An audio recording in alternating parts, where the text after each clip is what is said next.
E, primeiramente, né, agradecê-la por ter aceitado o convite também de estar aqui nessa noite conosco. Hoje é a aula inaugural do curso Genipapo Urucum. Nós estamos na nossa terceira edição do Genipapo Urucum. É um curso preparatório para mulheres e meninas indígenas. E aí a gente está nessa terceira edição. Tivemos bons resultados na primeira, na segunda. Esperamos também poder contribuir e ajudar as mulheres que se inscreveram nesse ano, para que a gente possa também ter um percurso. Hoje é o início desse percurso, e vamos caminhar juntas até novembro, né? E espero que possamos, né, aí ter bons frutos também. O Genipapo Urucum é um curso idealizado pela ANAI, Associação Nacional de Ação Indigenista, da qual eu, a Nathalie e a Ana Paula estamos na coordenação executiva, tendo, né, como presidente a professora Jurema Machado. Ela disse que se conseguir chegar-se a tempo, ela ia dar uma entrada para dar uma saudação também para vocês. E tem um apoio financeiro da L'Oréal Paris, de um projeto, né, de mulheres, né, um projeto que eles têm para mulheres. E ficamos muito felizes, né, de poder dar continuidade a esse projeto, que teve e tem grandes resultados e também uma grande importância também para a inserção de mulheres indígenas na universidade. A gente vai ter, né, essa palestra com Josileia Caingangue, e logo depois também a gente vai poder falar com vocês, meninas, sobre a dinâmica desse ano, como a gente vai prosseguir, e apresentar também para vocês, os monitores, professores. Mas agora a gente vai ouvir um pouco a experiência de Josi também, falar um pouco com vocês e que possa, né, nos inspirar também, né? Essa mulher guerreira forte também, do povo Caingangue, lá de Santa Catarina. Josi. Olá, meninas, mulheres, não mulheres, a todas as pessoas que estão aqui com a gente. É um prazer gigantesco estar aqui com vocês. Eu fico muito feliz com essa oportunidade e com esse convite, né? Esse convite tão bonito que chegou para mim. E eu fiquei muito feliz, né? Porque é sempre uma alegria a gente poder compartilhar um pouco das nossas experiências, também das nossas lutas. E quando eu fui convidada, né, pela Rutian para fazer essa aula, eu fiquei imaginando muitas coisas. Fiquei imaginando o que falar sobre uma trajetória, mas especialmente o que falar sobre a educação. Essa educação que precisa ser uma educação antirracista. E esse lugar em que nós estamos. Então, primeiro, eu queria dizer a vocês da minha alegria, da minha felicidade. Agradeço a Anaí pelo convite, pela organização, agradeço as mulheres indígenas, que com muita força vem organizando, vem fazendo a diferença, com iniciativas como essa, né, o pré-universitário Genipapo Urucum, e que de alguma forma, né, ou de muitas formas, o que dá um start, né, o que dá um empurrão para que a gente possa acessar outros lugares, acessar a universidade, como um espaço também nosso, em que corpos territórios indígenas devem transitar, devem se fazer presente. Então, agradeço muito essa iniciativa de vocês, esse convite que me foi feito. Bom, dito isso, e agradecendo a todas e a todos e a todes, eu gostaria de me apresentar a vocês. Eu sou Josileia Caingangue, bem, algumas pessoas aqui certamente já me conhecem, outras ainda não. Para mim é uma satisfação estar aqui com vocês nesse momento. Eu atualmente estou na chefia de gabinete do Ministério dos Povos Indígenas, um ministério recém-criado, né? Não tem nem 3 meses ainda, já tem 3 meses de vida, né? Porque iniciamos o mês de abril, mas não tem ainda 3 meses com equipe completa, né? O nosso ministério ainda está em formação. Então, dentro do Estado brasileiro, e eu não era parte do Poder Executivo, então não conhecia, não sabia como era a tramitação, existem vários grupos que eles vão chamando ao longo do tempo para compor a sua estrutura ministerial.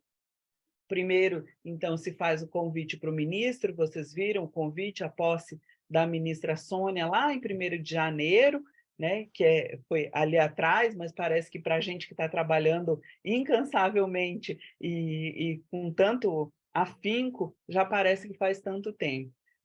Depois eles chamam logo o primeiro escalão, que vai compor o ministério, que vai precisar iniciar os trabalhos, que vai precisar estar presente ali junto com a ministra para fazer caminhar o ministério.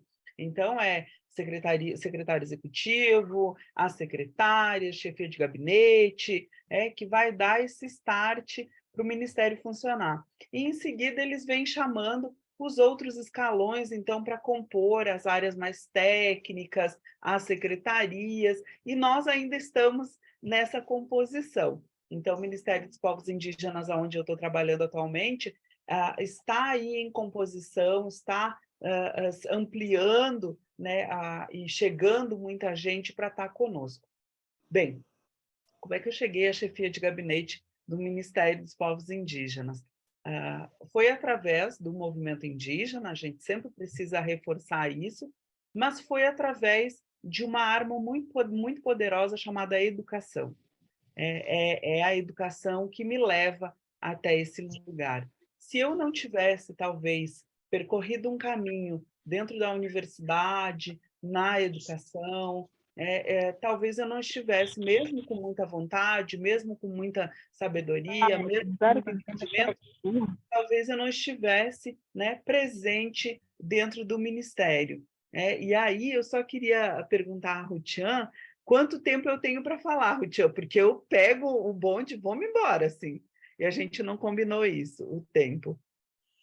Então, Josi, como a aula inaugural é só sua fala, né? Assim, Ótimo. é uma exposição única sua. Tá bem, então. Então, pronto. Então vou ir quando vocês acharem que ok, vamos ver aí eu paro de falar. Vou colocar uma luz aqui para ver se fica mais claro, que a minha luz de cima está muito escura. Bem, então, voltando ao Ministério, a gente, então, eu parto desse lugar da educação. Acho que é importante a gente sempre refletir sobre isso. Eu fiz um curso de licenciatura, a minha licenciatura é em Geografia, então eu sou professora de Geografia, dei aula na aldeia, trabalhei na aldeia, na escola da aldeia, o nome da escola é Escola de Ensino Fundamental e Médio FUCAVAN, é uma escola estadual, e eu era professora de Geografia, não era professora regente de muitas turmas, mas trabalhava com 4 turmas. Então, naquela época, início dos anos 2000, foi muito importante eu ter tido, bom, primeiro, o apoio das lideranças indígenas e depois a vontade também de fazer a diferença e de fazer uma formação. Para a universidade que eu fui, não haviam muitas vagas. As vagas eram preferencialmente para os cursos de licenciatura. Então, foi a licenciatura em Geografia, na qual eu percorri esse caminho, me graduei e logo em seguida fui fazer uma pós-graduação em Educação, e essa pós-graduação também ajudou a definir alguns caminhos. Depois fui fazer mestrado, atualmente estou na finalização do doutorado, escrevendo o último capítulo, e logo em seguida, se tudo der certo, vou defender aí minha tese de doutoramento. Eu acredito que foi a partir de tudo isso, de toda essa composição, de ter sido estudante há tantos anos e de ter também participado de várias ações dentro do movimento indígena. Atualmente eu sou vice-presidente de uma instituição chamada Instituto Caingangue, que trabalha com educação, que trabalha com formação, não só de professores, mas também trabalha com formação comunitária, com jovens, e trabalhei bastante com juventude, é que eu acho que toda essa experiência foi se somando para eu poder chegar, então, a essa chefia de gabinete. Eu fui, durante 4 anos, coordenadora pedagógica do curso de licenciatura intercultural indígena na Universidade Federal de Santa Catarina, e isso também me deu essa base. Agora, o que me deu mais base, mais força, certamente foi o movimento das mulheres, o movimento de mulheres indígenas. E aí eu quero explicar um pouco para vocês sobre isso, né, me apresentando de uma outra forma. Então, eu sou Josileia Danisa Yaksho Inácio Jacó Senschild, mas eu sou Josileia Caingangue. Eu sou filha de muitas mulheres indígenas, e a minha mãe, que me pariu, né, ela teve o apoio de outras tantas mulheres, de uma rede de mulheres, que foi possível aí a minha educação, assim como é essa educação compartilhada que nós temos nos nossos territórios. Então, nós, mulheres indígenas, nós somos aí uma composição de uma rede, seja a nossa rede doméstica dentro das nossas casas, seja essa rede ampliada que nós temos acessado e atuado. E nós somos formadas por essas redes, né? Eu acho que sempre numa constante soma, desde sempre, seja nas nossas comunidades, seja na saúde, na educação escolar, em várias frentes de lutas.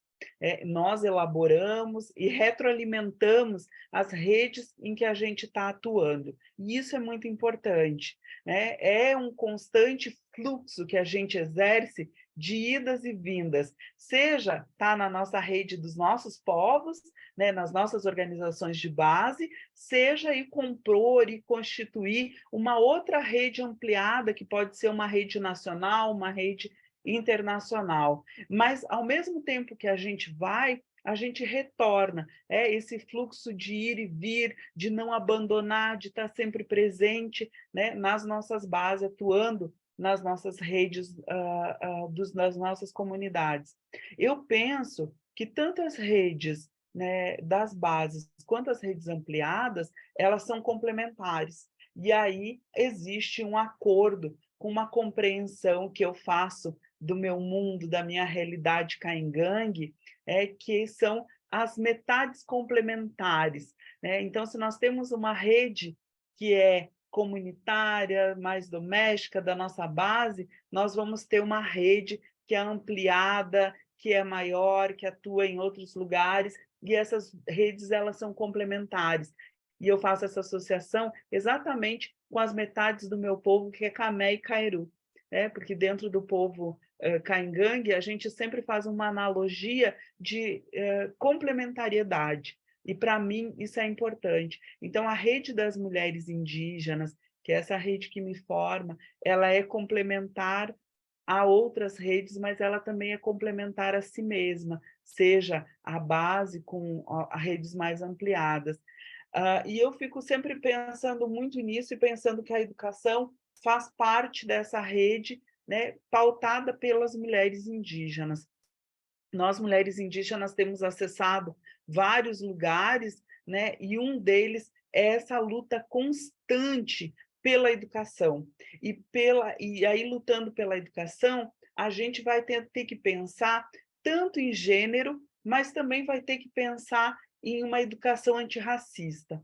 Bom, eu acho que aí, já entrando, né, na nossa pauta, no nosso tema, que é a educação, eu quero dizer a cada uma de vocês que está aqui, né, nessa live com a gente, o quanto você é importante e o quanto cada uma de vocês vai fazer a diferença nos territórios de vocês, nas casas de vocês, mas nessas redes que se confluem. O quanto cada uma de vocês é importante para que a gente possa lutar pelos nossos direitos. Na luta por direitos, a gente sabe que não basta mais a gente fazer o nosso canto, a nossa dança, o nosso rezo, a gente ir lá, bater na porta de deputados, senadores, de ministros, para pedir os nossos direitos. A gente precisa estar formado dentro das nossas áreas e compreendendo o que diz cada capítulo, cada artigo da Constituição Federal, mas também das outras leis estaduais, municipais, cada uma dessas leis, elas vão fazer com que a gente possa, compreendendo elas, ter mais força na nossa luta. E eu acho que todas vocês sabem disso, e eu acho que todas vocês que estão aqui com um objetivo, né? Que é esse objetivo da gente poder dar uma resposta, dar um resultado, dar um retorno para as nossas comunidades. E aí existem alguns pesquisadores que têm discutido e têm aí feito alguns apontamentos sobre essa nova perspectiva que nós temos, que é a presença no ensino superior de estudantes indígenas. E o quanto isso vem sendo mexido aí ao longo dos anos. Eu sou de uma turma, a minha turma quando eu ingressei na universidade, que era uma turma, bom, eu era a única aluna indígena na minha turma de geografia, mas nós éramos um grupo de indígenas que estávamos na universidade. Uma universidade que tem aproximadamente 20 mil alunos, e nós éramos 10 alunos indígenas naquela época. E é muito difícil porque você busca os teus pares nos lugares aonde você está.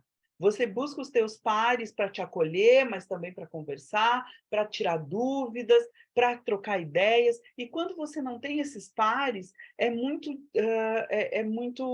uma luta muito árdua para você poder permanecer. Bem, essa era a nossa realidade naquela época. Hoje, a realidade ela pode se assemelhar ainda, né? Nós podemos ter realidades semelhantes em alguns cursos, mas felizmente a gente já tem muitos cursos dentro das universidades em que a gente já tem pessoas formadas, né, formandos, pessoas que estão no terceiro, quarto, quinto, sexto semestre, que podem dar um apoio para os que vêm chegando, né? E essa chegança na universidade, como diz a Célia Chacriabá, ela é um tremendo desafio, a chegança na universidade. Por isso, um preparatório ele é tão fundamental. A maioria dos estudantes indígenas que hoje estão na universidade não tiveram a possibilidade de fazer um cursinho preparatório, não tiveram a possibilidade de poder aprender a descodificar todos os códigos que estão dentro das universidades. E são muitos, desde os códigos das salas de aula até os outros códigos, que são códigos lá na secretaria acadêmica, que são códigos que a gente vai ter que entender quando a gente for fazer a solicitação da Bolsa Permanência ou de outros benefícios que o estudante na universidade tem direito e deve ter acesso.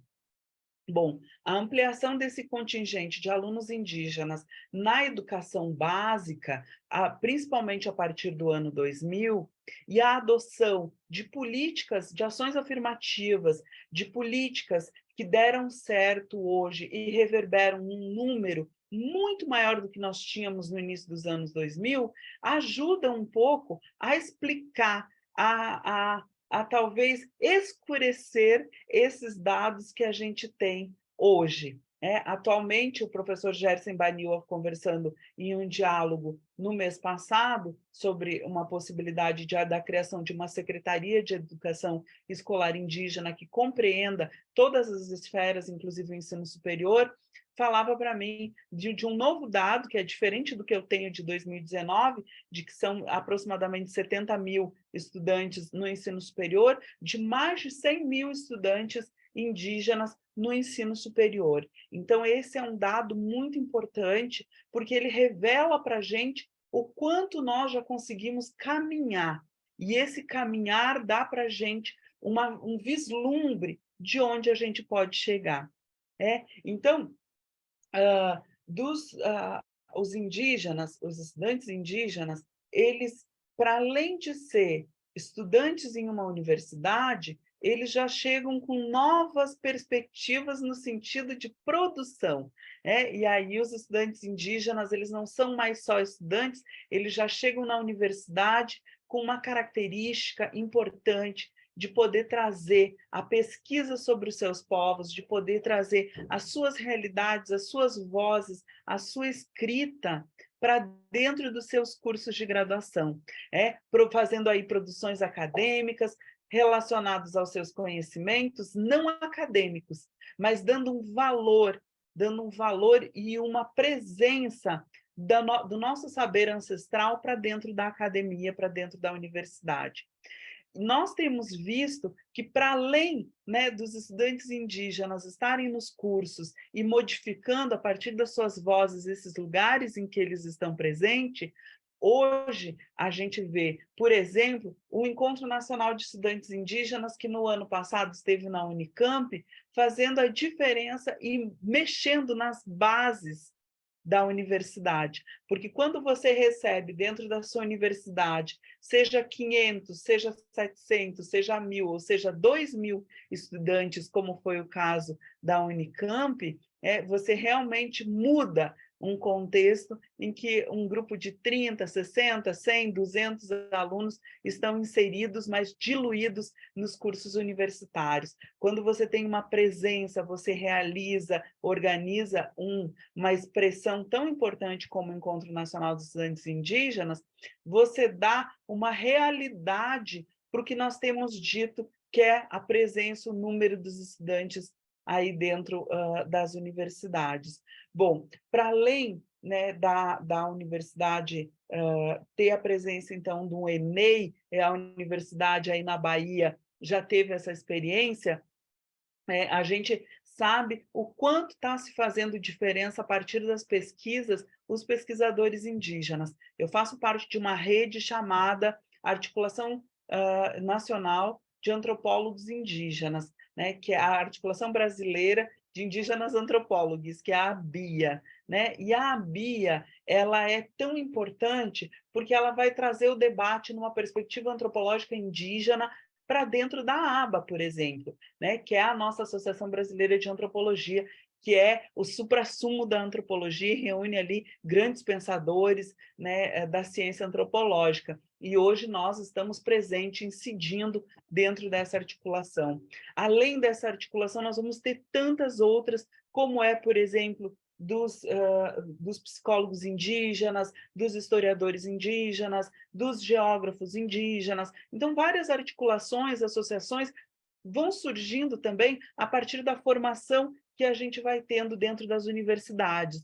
Mas, para além disso, dentro de algumas instâncias que são tidas como referências, né, da pesquisa brasileira, como a SBPC, por exemplo, que cria, né, em 2014 a SBPC indígena, e que torna aí, depois vem a associação com a SBPC afro e indígena também, eu não lembro bem se foi em 2016 ou 2017, mas, né, foi criado, e a SBPC é essa referência, né, da sociedade brasileira para o progresso da ciência, é uma referência de pesquisadores, e hoje nós, indígenas, estamos lá dentro.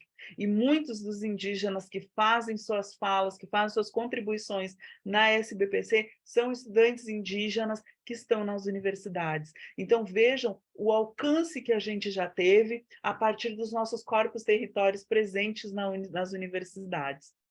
Bem, eu também não posso deixar de falar de algumas questões que são referências para a gente. Atualmente, a gente tem alguns professores indígenas atuando nas universidades, né? Infelizmente, ainda o número é pequeno, mas felizmente a gente já tem alguns. Então, se a gente vai ver o meio copo vazio ou meio copo cheio, eu sou uma pessoa muito entusiasta e eu gosto de ver o meio copo cheio. Então, nós já temos alguns professores indígenas que estão fazendo a diferença dentro das universidades públicas.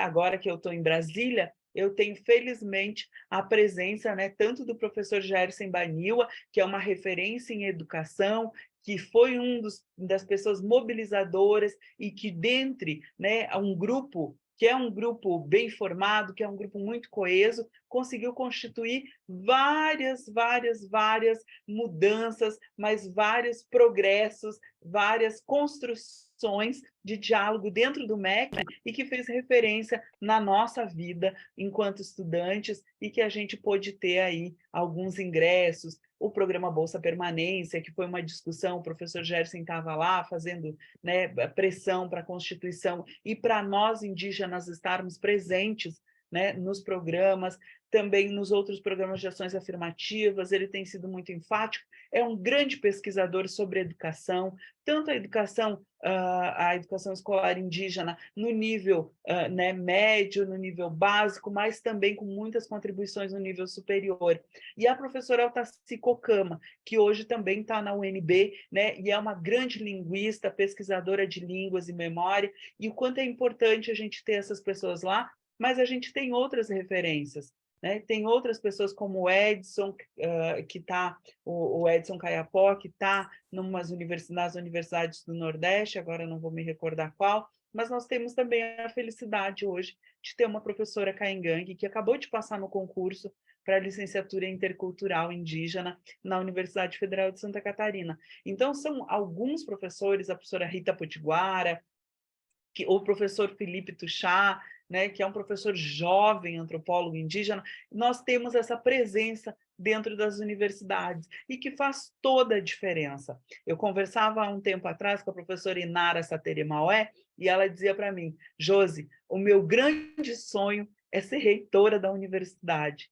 E eu falo sempre, por que não sonhar? O sonho, ele é só um passo para você poder se esforçar para uma realização, né? O sonho te ajuda a realizar. Se você sonha, você tem vontade de buscar, você tem vontade de caminhar. E é caminhando, construindo, que a gente consegue alcançar, né, os lugares que a gente quer estar. Então, são vários espaços de reconhecimento, que é de reconhecimento de uma luta das nossas lideranças indígenas, para que a gente tivesse acesso ao ensino superior. E por que não dizer e mostrar onde está esse lugar hoje, num Brasil de recomeço, né? Porque nós vivemos nesse momento, e é um momento histórico para as nossas vidas, um Brasil de recomeço, que é ter, né, um secretário especial de saúde indígena, que é o Veibe Tapeba, né, do Nordeste, que é olhar e ver que nós temos uma presidenta da FUNAI, mulher, indígena, advogada, mestra,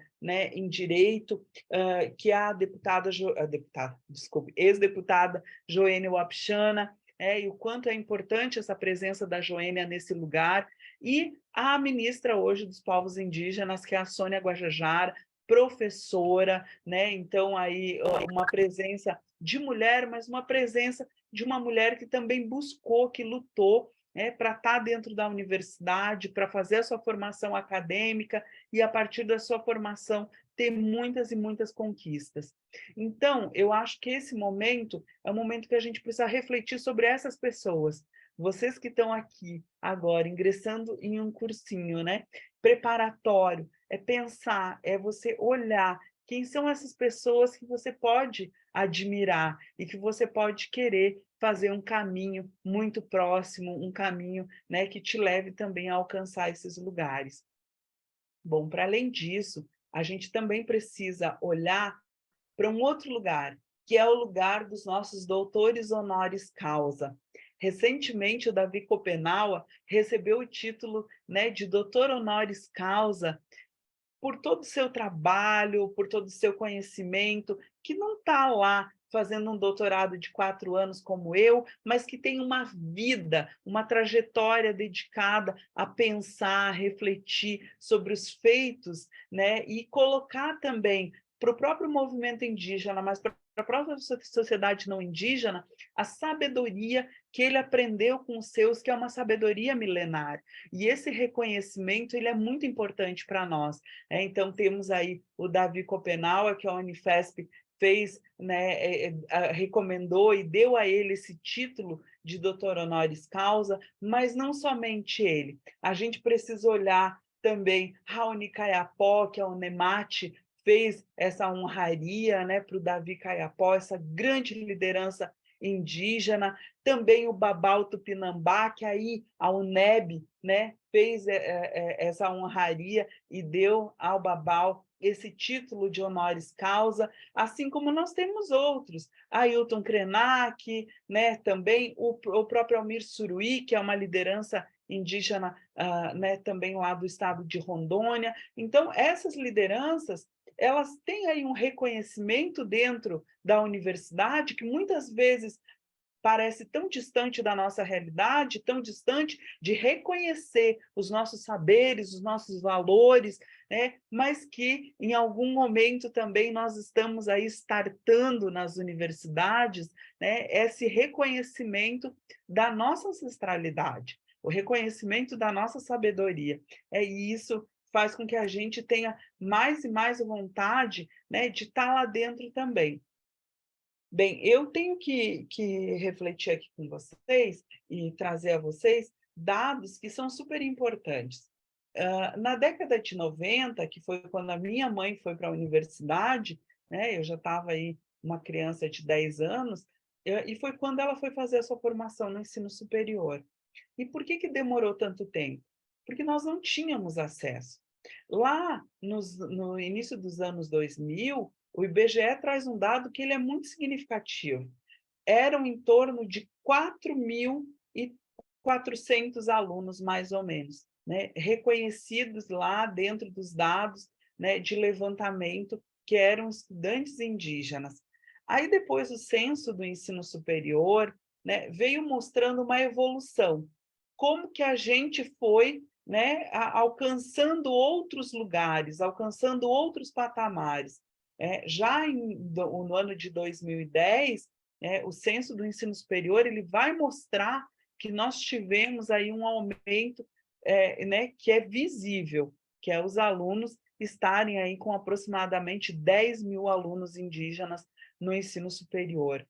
E isso demonstra o quanto a presença, né, do Estado nos nossos territórios, a presença da política pública, né, a política pública da educação do ensino fundamental, do ensino médio, da educação básica, ela dá uma resposta muito importante para a sociedade. Então, se nós tivemos no ano, por exemplo, de 2009, né, um número de estudantes no ensino superior, de acordo com cor e raça, né, nós tivemos um aumento, né, e pessoas indígenas lá em 2009 quantificadas de 8.411 estudantes indígenas.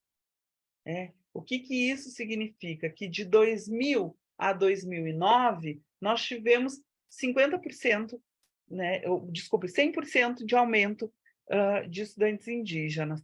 Já de 2009 para 2019, que foi aí o número de estudantes indígenas quantificados, nós vamos ter um número de 72.086 estudantes indígenas. Isso significa que a gente aumentou 757%. E isso é um número fantástico.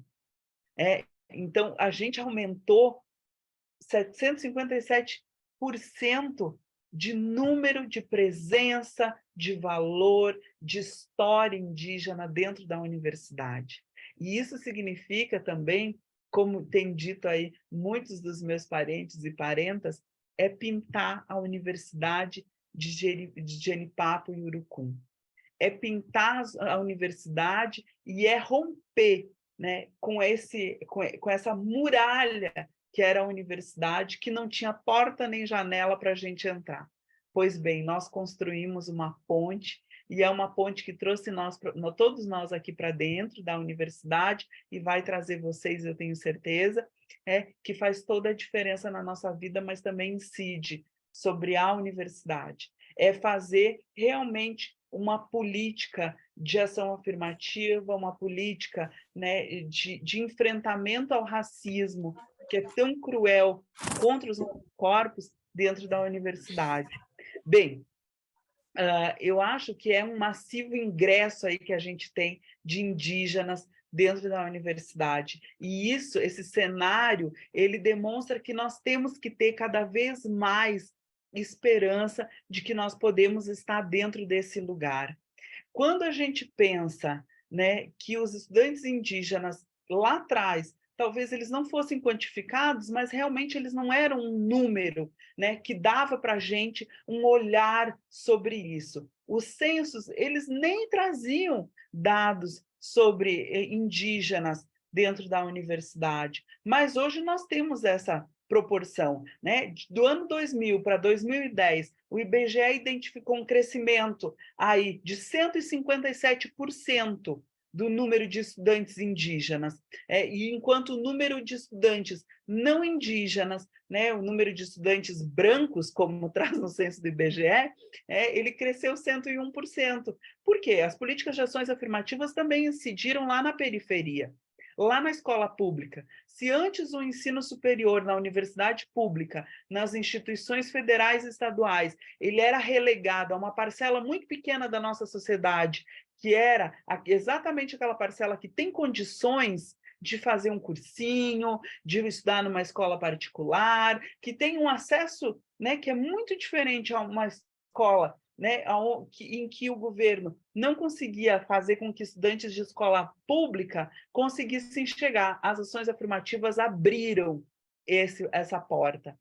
As ações afirmativas fizeram essa conexão e trouxeram para dentro das universidades o estudante de periferia, mas trouxeram para dentro da universidade, de modo muito especial, os estudantes negros e os estudantes indígenas.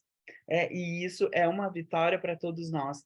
No caso dos estudantes indígenas, a gente pode se perguntar, bem, mas será que foi só as ações afirmativas que fizeram essa mudança para a gente poder estar aqui dentro da universidade? E eu posso dizer para vocês que talvez não tenham sido só as ações afirmativas. Eu acho que foi esse olhar todo do próprio movimento indígena, de compreender a importância de ter pessoas indígenas formadas, graduadas, para poder fazer essa discussão, para poder fazer essa construção com os não indígenas, estando dentro de outros espaços de poder. É a nossa necessidade dos nossos corpos estarem dentro dos espaços de poder para fazer construção, para poder estar ali construindo e muitas vezes propondo, discutindo, brigando até para que os nossos territórios, para que a nossa saúde, para que a nossa educação tivesse uma outra perspectiva a partir de um olhar de uma política pública de qualidade implementada dentro dos nossos territórios. Então, foi também a incidência do movimento indígena, mas foi, né, principalmente a partir das ações afirmativas, desse pensar ações afirmativas. E esse ano nós temos um enorme desafio, é o desafio da gente rever a política de lei de cotas, né? E a gente está num esforço para estar presente em todas as discussões, para a gente não perder nada e para a gente continuar construindo, né? Para a gente poder continuar tendo a nossa presença garantida dentro da universidade. Bom, o que nós podemos perceber também, gente, é que a partir do ano, né, dessa leitura que tem sido feito, né, por outros pesquisadores, a partir do censo demográfico, tem se demonstrado que do ano 2000 ao ano 2010 também houve um crescimento muito significativo na educação básica. Teve um crescimento de 2000 a 2010 de 21,6% da presença de estudantes matriculados na educação básica. Com o ensino médio não foi diferente. Com o ensino médio nós tivemos mais de 26% de aumento de estudantes no período de 2000 a 2010. Isso significa que a nossa presença aumentou dentro das instituições escolares, né? Também chegou a escola dentro dos nossos territórios, e isso também é uma evidência que a gente precisa pautar. Então, quando a gente tem escola nos nossos territórios, é mais fácil para a gente, é mais fácil para os pais, né, levar o seu filho para a escola, mas se a gente tem política pública também, que dê um suporte para as famílias, para que as crianças estejam na escola, isso ajuda. E esse é o caso do Bolsa Família. O Bolsa Família também deu um resultado extremamente positivo para que a gente tivesse crianças na escola, as nossas crianças nesse espaço. Então, isso também demonstra que a gente precisa que as políticas públicas nos alcancem enquanto populações indígenas, porque a resposta, ela sempre é uma resposta positiva. Da educação, e aí já vendo para essa nova década, a partir de 2010 até esse nosso ano. Então, vamos fazer um recorte de 2009 a 2019. O censo escolar de 2009 a 2019 também demonstra que nós tivemos um crescimento muito importante. Em 2009 a 2019, a educação básica ela cresceu 53,7%. Houve um crescimento real, um crescimento consistente da presença dos nossos estudantes matriculados. O ensino médio cresceu 71%. E isso dá para nós esse resultado de ter pessoas como vocês aqui querendo ir para o ensino superior.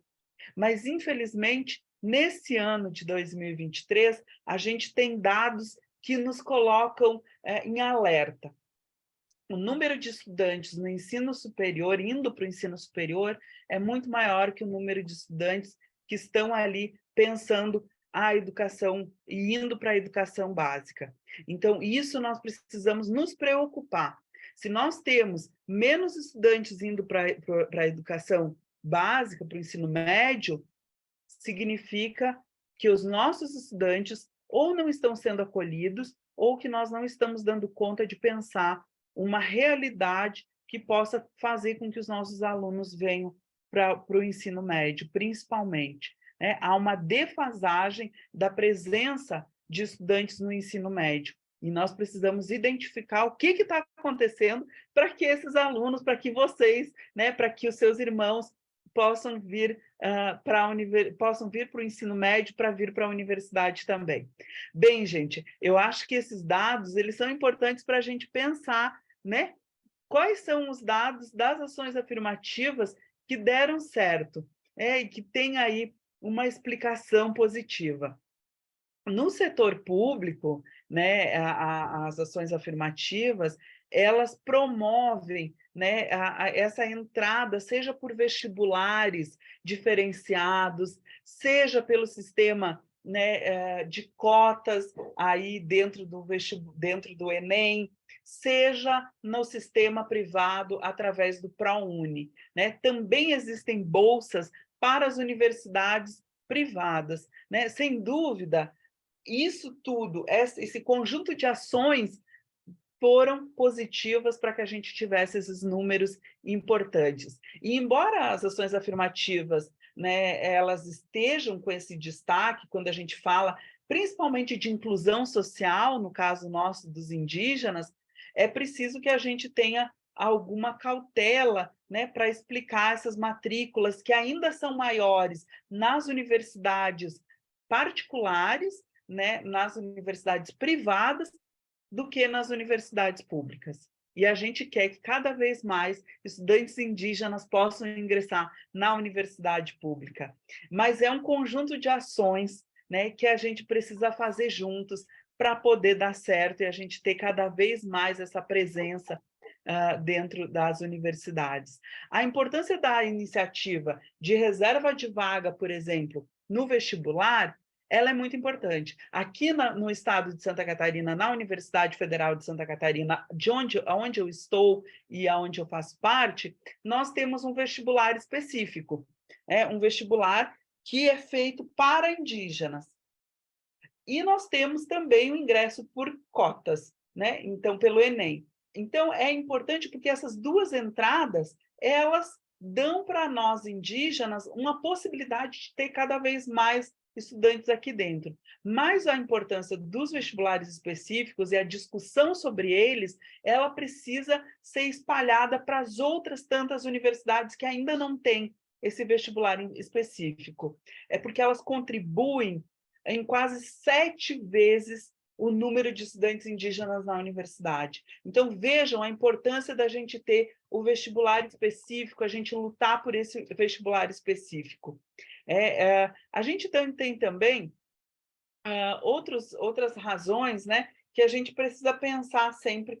Por que os estudantes indígenas buscam o ensino superior? Um dos motivos é esse que eu falava para vocês antes, né, que é a nossa luta, que é o nosso movimento, mas também a gente precisa identificar que outros motivos levam os estudantes indígenas a buscar o ensino superior para que a gente possa investir nisso, né? Para que cada vez mais a gente possa pautar isso. Seja a gente ter uma ideia assim, de como fazer a luta, do que se especializar. E eu tenho outra coisa para dizer para vocês que é muito importante. Antes, se formavam muitos professores indígenas. Depois a gente teve uma leva de formar muitos enfermeiros indígenas e a área da saúde, muitas pessoas entrando em medicina, em odontologia. Hoje, nós precisamos ter indígenas em todas as áreas de conhecimento. Precisamos. Existe muita demanda por profissionais indígenas e ainda poucas pessoas formadas em áreas que não sejam educação, saúde e direito. Então, nós precisamos sim ter administradores, nós precisamos sim ter contabilistas, né, que se formem aí em contabilidade, nós precisamos sim ter pessoas formadas nas mais diversas áreas, porque nós temos uma lacuna de profissionais indígenas que é muito grande. Hoje, dentro do Ministério dos Povos Indígenas, nós temos uma necessidade de ter profissionais indígenas das diversas áreas. Por isso é tão importante a gente ter profissionais aí que busquem as áreas que não são tão reconhecidas ou conhecidas, né, dentro das nossas comunidades. Mas pensar que, para além das nossas comunidades, nós temos essa demanda hoje do próprio movimento indígena. E essas razões devem mobilizar vocês que são estudantes, né, para poder lidar com esse mundo que antes era só o mundo dos brancos, mas que hoje é a nossa realidade, é o nosso mundo também. Nós precisamos colocar em evidência, obviamente, os nossos saberes, os saberes dos nossos povos, lutar pelos nossos direitos, mas também contribuir com essa nova mudança que nós temos, com esse novo momento que nós vivemos, com essa nova realidade que é de precisar de profissionais indígenas em áreas que antes a gente não tinha e nem imaginava que ia ocupar, né, em momentos atrás, em anos atrás. Em anos atrás eu nem imaginava que um dia nós teríamos um Ministério dos Povos Indígenas que precisaria de gente formada nas mais diversas áreas para poder compor um quadro de indígenas, né? Porque essa é a principal ponte que nós temos feito. Nós vamos ter profissionais não indígenas? Vamos, porque, afinal de contas, a maioria dos técnicos que vêm de outros ministérios, eles são não indígenas, mas a gente vai precisar muito de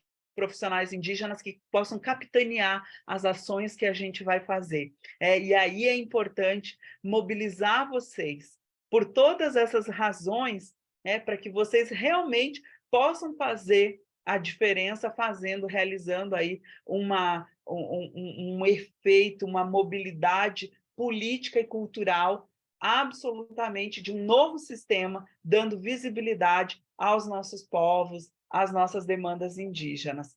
Bem, eu acho que, para além disso, gente, a gente precisa sempre pautar, né, que a importância de ter povos indígenas na universidade é o que vai caracterizar essas todas construções que nós temos para fazer. Porque não pensemos nós aqui, né, e vocês que estão no cursinho, que as coisas são fáceis, bom, que o Ministério dos Povos Indígenas ou Saúde Indígena, daqui a 4, 5 anos, estará assim como é. A nossa pretensão é que ela esteja muito melhor, com muito mais presença, né, de pessoas indígenas. Mas a gente sabe que a gente vem numa constante luta, né, politicamente, de ideais, mas também realmente de fazer coisas diferentes do que foram feitas nos últimos anos, que foi um retrocesso na política indigenista, que foi um retrocesso no que nós pautamos enquanto bem viver. Então, nós sabemos e temos que ter consciência que essas pessoas, bom, que pautam essas políticas que são anti-indígenas, elas continuam aí. E elas estão preparadas com todas as forças para lutar, para derrubar os nossos direitos. Então, como que nós, articulados e exercendo as nossas funções conscientes, né, que é de luta pelos nossos povos, pelos nossos territórios, pelo bem viver, pela vida né, das nossas futuras gerações, e que hoje eu falo das futuras gerações que são vocês, vamos fazer, né, para poder estar pautando todas essas demandas e todas essas lutas com um diploma na mão, né? Com um diploma na mão, a gente fala de igual para igual. Quando a gente vai caminhando e construindo esses degraus dentro da universidade, a gente vai percebendo o quanto as pessoas não olhavam realmente para as nossas causas, o quanto se distorciam as nossas vozes, o quanto se escrevia por nós, sobre nós, sem a nossa presença, né? E como nós podemos fazer a diferença quando a gente vai construir nós por nós, quando a gente vai trazer as nossas vozes para dentro dos livros, vai pautar as nossas diferenças de tradições culturais, e que essas diferenças não são para diminuir nem os que não são indígenas, nem os nossos povos indígenas, mas são para construir, para ampliar a diversidade e as novas possibilidades que a gente vai criando enquanto pessoas indígenas. Então, gente, quando eu preparei, né, essa fala aqui para vocês, eu fiquei muito pensando nessas possibilidades que vocês vão trazer enquanto pessoas indígenas, mas enquanto movimento e enquanto jovens. O que vocês, enquanto juventude, e que estão tendo essa oportunidade, essa possibilidade de fazer um cursinho preparatório, vão ter para poder adentrar a universidade com muito mais capacidade, né, com muito mais sabedoria, e poder fazer um papel bonito, que é esse de lutar dentro da universidade pelos nossos direitos, mas sair bem formados para fazer a luta do lado de fora, que também é uma luta muito árdua, e com um diploma na mão, a gente faz uma luta de igual para igual com o não indígena, porque eles sempre tentam, ou pelo menos as pessoas que não são alinhadas a gente, sempre tentam nos diminuir, nos rebaixar, e isso é muito ruim para a gente. Então, como fazer essa educação antirracista, como pensar essa educação antirracista mobilizando os cursos das nossas universidades, mas também mobilizando o fora da nossa universidade com a nossa presença indígena nos diversos espaços de poder, que são esses lugares que, felizmente, a gente cada vez mais tem adentrado e tem pautado, né, a política pública para todos nós. E as ações afirmativas é uma política pública que deu certo e que a gente precisa fortalecer ela para que ela continue sendo a principal porta de entrada, mas que ela dê possibilidade para tantos e tantas de nós. Gente, eu vou encerrar por aqui. Se vocês tiverem alguma pergunta, eu estou aqui à disposição para a gente continuar esse diálogo. Muito obrigada, Rutian. Obrigada, Josi, por estar aqui, né, conosco. Não sei se as meninas, né, têm alguma pergunta, um comentário também para fazer.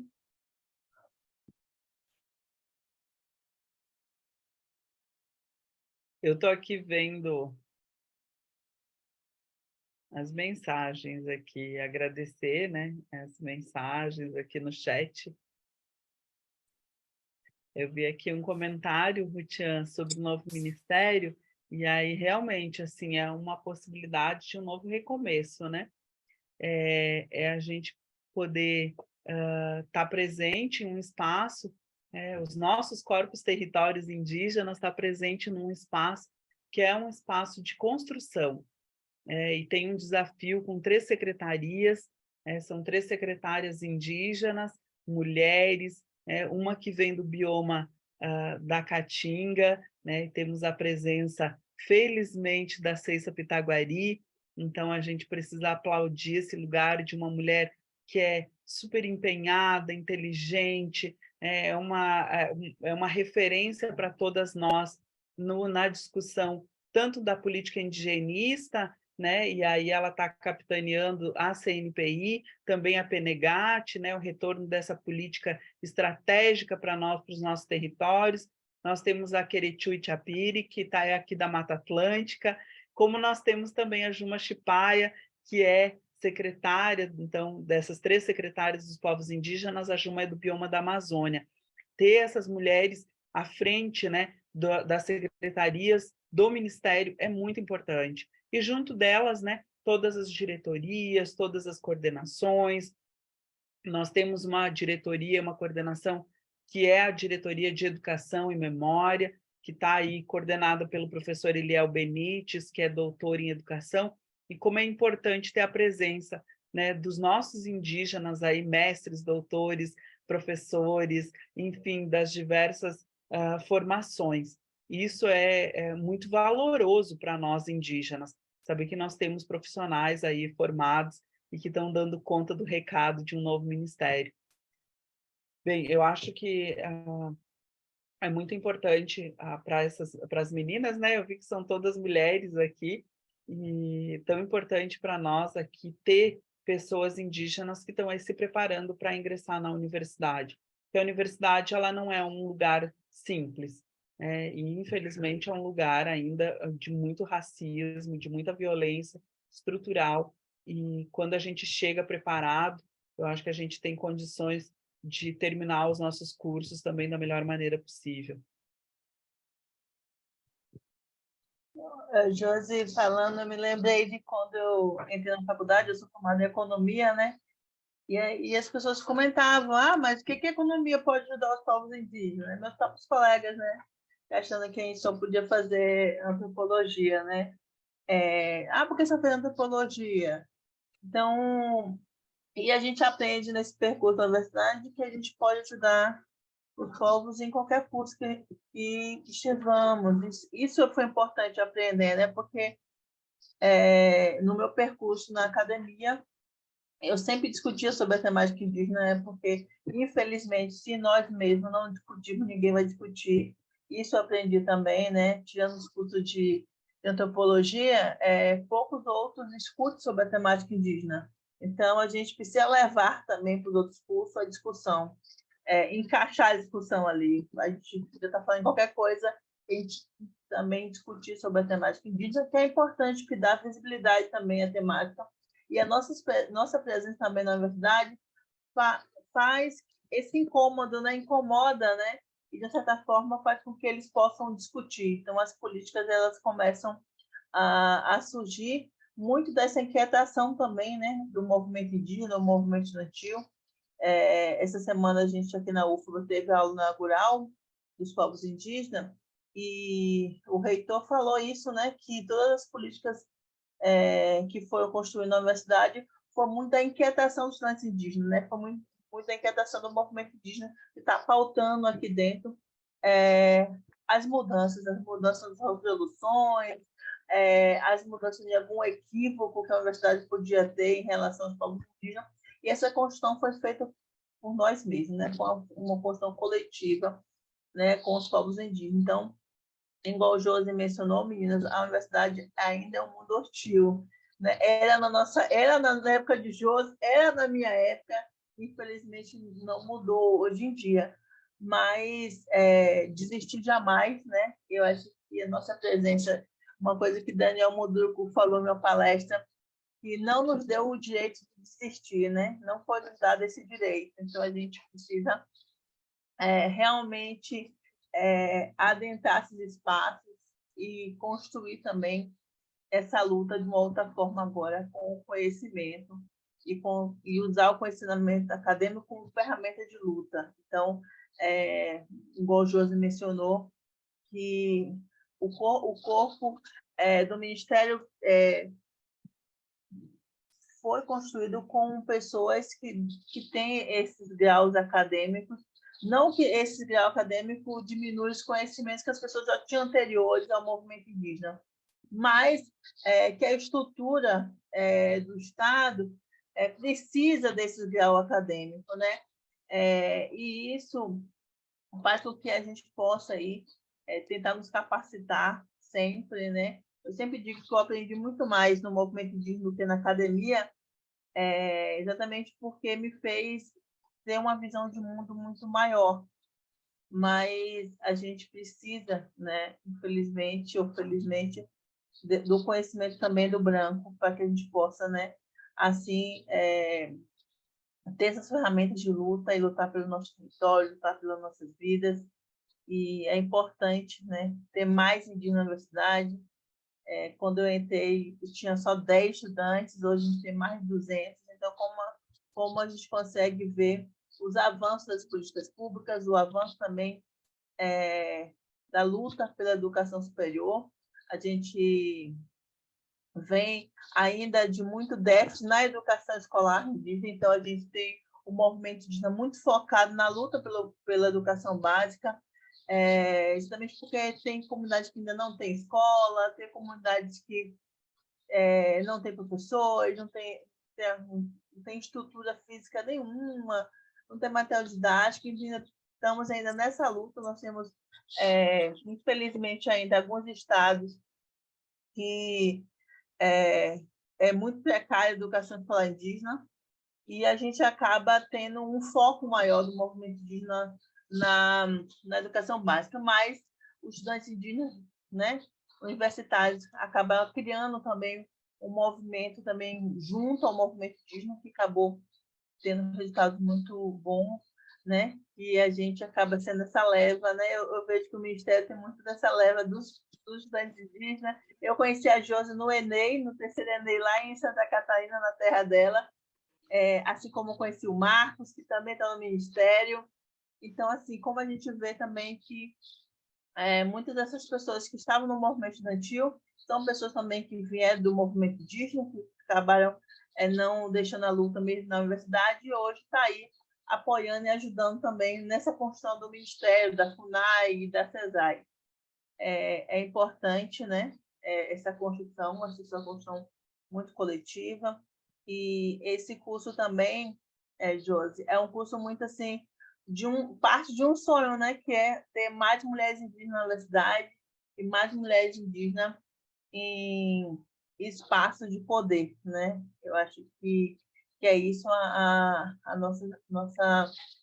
nossa luta também, que a gente possa, né, estar em todos os espaços, né, que a gente queira estar, não só em casa, não só cuidando dos que toquem, mas em qualquer espaço que a gente possa querer. Então, essa também é uma oportunidade também das mulheres poderem entrar na universidade e ter aí um ano de preparação também para poder entrar na universidade. Não só o curso não é só para mulheres do Nordeste, é para o Brasil inteiro. Então, nós temos inscritas de todos os lugares, né, todas as regiões. E é importante a gente, né, ter mais mulheres nesses espaços. Super importante. Teve uma pergunta da Brigitte no chat, e super importante essa teu compartilhar comigo, Rutian, esse lugar aqui das meninas, né, que são do Brasil inteiro. Eu fico sempre muito emocionada, assim, porque eu inicio sempre as minhas falas falando dessa rede. São as mulheres que se fortalecem para a gente poder estar nesses lugares. Então, parabéns para vocês que pensaram esse curso, que pensaram essa estratégia, né, de poder fortalecer as mulheres para ter essa presença cada vez maior das mulheres indígenas dentro da universidade. Infelizmente, a gente ainda tem uma disparidade, por exemplo, nos cursos de licenciatura intercultural. A gente tem muito mais a presença dos homens do que das mulheres. Então, cada iniciativa que a gente tiver para que as mulheres possam chegar na universidade preparadas para enfrentar esse lugar, que realmente é um lugar muito hostil, mas é um lugar de muito aprendizado, e depois que a gente se insere na luta dentro da universidade, a gente também vai ter essa possibilidade de ver como a gente vai crescendo, né? E como a gente vai se apropriando também dos debates, das discussões e das construções. Eu acho que nós estamos nesse momento de tomada desses espaços para fazer as construções. A Brigitte perguntou, né, qual é o nosso maior desafio? Desculpe, eu fugiu aqui da tela. Deixa eu ver aqui a pergunta. Qual seria a medida mais urgente nessa caminhada para melhorar a condição dos estudantes indígenas e reforçar a presença nas universidades? Eu identifico nesse momento, né? Nesse momento que nós tivemos um aumento aí na Bolsa Permanência, a Bolsa Permanência da Universidade Federal era de R$ 900, passou para R$ 1.400, então foram R$ 500 de aumento. Obviamente não é o ideal, mas é muito melhor do que a gente tinha, né, que eram só R$ 900. E eu vejo que hoje a principal necessidade dos estudantes é as casas do estudante, o local para moradia. A casa de moradia ela é fundamental. Eu tenho dito isso por quê? Porque eu acho que sim, a gente receber a Bolsa Permanência é extremamente importante. Sem a Bolsa Permanência, muitos e muitas estudantes indígenas, a maioria, não conseguiria ficar na universidade. Mas ainda assim, morar todo mundo separado é ruim. O ideal é que a gente pudesse morar todos numa casa de estudante, que a gente pudesse compartilhar. Então, eu vejo que não oferecer moradia é um fator determinante para muitas desistências. Porque muitas vezes não se consegue locar uma casa próximo da universidade, muitas vezes você fica o dia inteiro na universidade, aí quando vai voltar embora, está tarde, é difícil, não tem horário de ônibus. Enfim, eu acho que é fundamental que a gente possa pautar dentro desse governo a necessidade da construção de casas para estudantes indígenas, de moradia para estudantes indígenas. Eu tenho visto também uma discussão sobre alimentação dentro dos RUs, né, os restaurantes universitários, mas eu acho que a moradia hoje é uma questão prioritária para a gente trazer para o debate. Tem muitos outros debates, por exemplo, a gente ter o ensino sobre educação, sobre história indígena e afrodescendente nos cursos de ensino superior. Eu acho que precisa também implementar de uma vez essa lei em todos os cursos, né? Isso é fundamental, mas a gente sabe que isso também é uma caminhada muito lenta. Tendo presença de professores indígenas na universidade, presença, né, de indígenas estudantes, a gente vai conseguindo pautar e trazer para dentro dos cursos também essas demandas que a gente tem, que é dialogar mesmo de forma contínua com os coordenadores de curso e pensando os nossos cursos dentro da universidade, como a gente pode solicitar, incidir para que a gente tenha plataformas pedagógicas que sejam condizentes, para que a gente tenha matrizes que sejam condizentes com a nossa realidade. Mas a moradia, para mim, é o fator principal. Eu queria agradecer as meninas por esse dia, né, e dizer que estamos sempre à disposição para poder estar junto com vocês nessa caminhada, em todo esse período, né, até, né, de auxiliar vocês, até na questão dos cursos. Estamos à disposição, nossos números também estão no grupo, pode mandar mensagem, pode entrar em contato. Agradecer a Josi por ter aceitado o convite, por estar nessa noite com a gente, trazendo um pouco dessa experiência, e incentivando também as meninas, né? Porque a caminhada só está iniciando, na verdade, e é muito importante, né, a gente estar nesses espaços, e agradecer, né, os professores, os monitores que estavam aqui conosco nessa noite. Vou passar para a Josi só para dar uma saudação de despedida e a gente poder, né, encerrar essa aula inaugural com chave de ouro e já dar esse pontapé inicial aí para nossas aulas. E também inaugurando já o Abril Indígena, né, de nossas atividades, já tem acampamento esse ano, tem muito esse mês, no final do mês, tem muitas atividades esse mês, e que vocês também possam participar, viu, meninas? É muito importante poder participar das mobilizações, não só nacional, como nos nossos estados também. Bem, gente, eu fico muito feliz por ter participado desse momento com vocês. Parabéns mais uma vez à coordenação do curso, parabéns aos professores que estão envolvidos, aos monitores que estão envolvidos. Eu acho que faz parte do sucesso a gente ter pessoas que queiram caminhar com a gente, que queiram se envolver para poder fazer dar certo. E, meninas, muita coragem, o curso está aí para poder ampará-las, apoiá-las, subsidiá-las para que vocês consigam chegar adiante cada vez mais, consigam entrar na universidade com força, com sabendo, né, com sabedoria de saber quais são os espaços, mas também e principalmente com união. Vocês são um grupo de mulheres aqui e que esse grupo de mulheres possa construir uma rede e essa rede possa se fortalecer em todos os biomas, porque vocês são mulheres que estão nos seus territórios, mas vocês representam os biomas de vocês, as comunidades de vocês. E sim, cada vez que a gente se desafia, a gente sai do nosso lugar. Quando a gente se desafia, a gente sai de um lugar de conforto. E sair do lugar de conforto não é fácil, mas é isso. A gente precisa encarar, porque tem coisas difíceis, tem, mas tem muita coisa legal. E eu posso dizer para você que eu estou muito tempo dentro da universidade, e a universidade ela também faz boas e faz a gente estar com pessoas que também propõem coisas boas e, nesse sentido, a gente constrói coletivamente. A gente vai conhecer pessoas indígenas e não indígenas que vão poder amparar a gente no caminho, mas também a gente vai ser amparo de muitas pessoas. Então, sigam com força, com fé, com confiança, e o desafio está posto. O desafio está posto para cada uma de nós, todos os dias. E nós, mulheres indígenas, precisamos estar presente com a nossa ancestralidade, reconhecer esse lugar que nós temos de memória, de história e de construção futura. Então, eu desejo para vocês um excelente curso.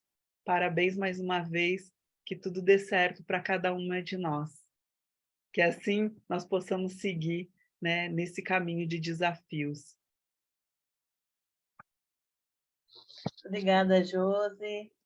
Meninas, amanhã já tem aula normal, viu? Então, esperamos vocês aqui também. Qualquer dificuldade também, vocês podem estar em contato conosco, com os professores, com os monitores. Estamos à disposição e amanhã a gente se encontra. Boa noite para todas e todos.